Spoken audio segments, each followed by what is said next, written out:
Hi there, I'm Krista Rainbow. Welcome to my channel. Let's get colorful. So today I wanted to talk about why I gave up my religion for spirituality.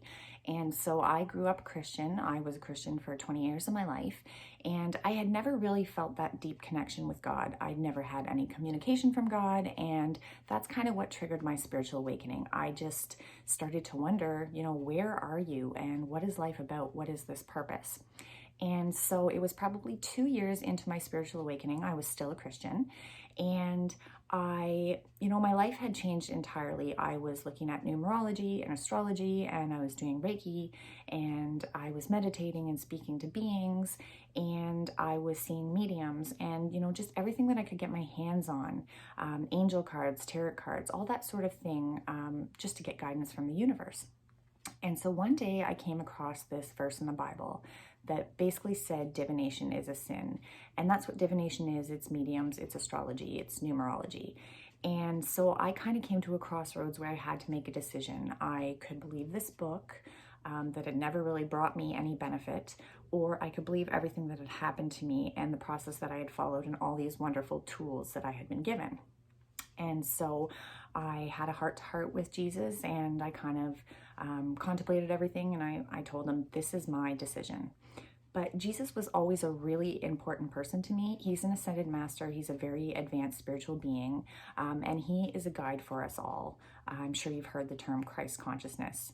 And so I was kind of torn because I wanted to know, what was the purpose of Jesus, and did he really die on the cross, and what was all of that about?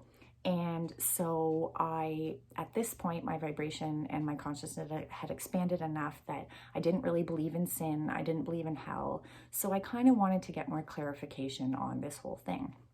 And so basically through a lot of research and a lot of hidden texts and a lot of meditation, contemplation, I realized, or I was told, that Jesus was just like one of us, and he was an advanced spiritual being, so he might have been able to do it a little faster, because it's not learning, it's really remembering. We've all done this before, it's just a matter of remembering. So he came down and he raised his vibration and he connected fully with his God source.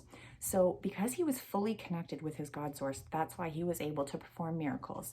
That's why he was able to cure the blind. He actually raised the dead.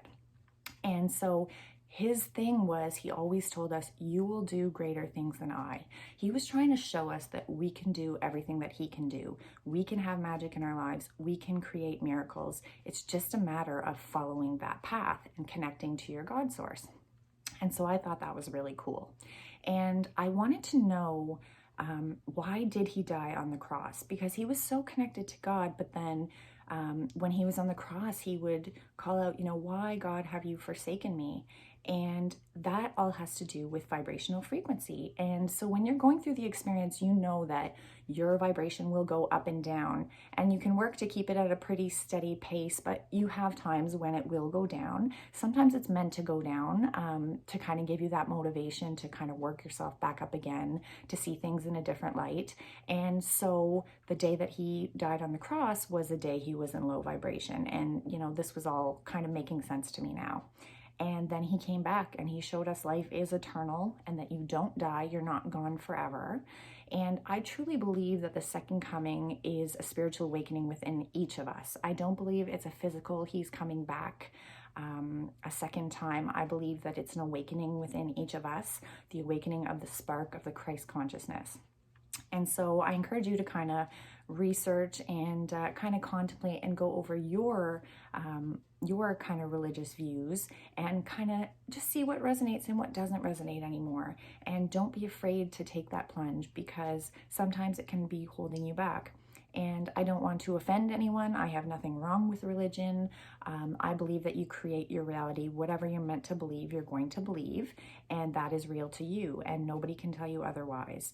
And just for me personally, it didn't serve me anymore. So I moved to a more spiritual approach. I still work very closely with Jesus as one of my guides. And, I don't regret growing up a Christian. I'm really glad that I have that religious background and I'm able to relate with people who are Christian. But just for me, that was something that I had to kind of let go of. And so hopefully by sharing this story, that's kind of helped you understand a little better too. If you have any questions, please throw them in the comment section and I will do my best to address those. Thank you so much for sharing your journey with me.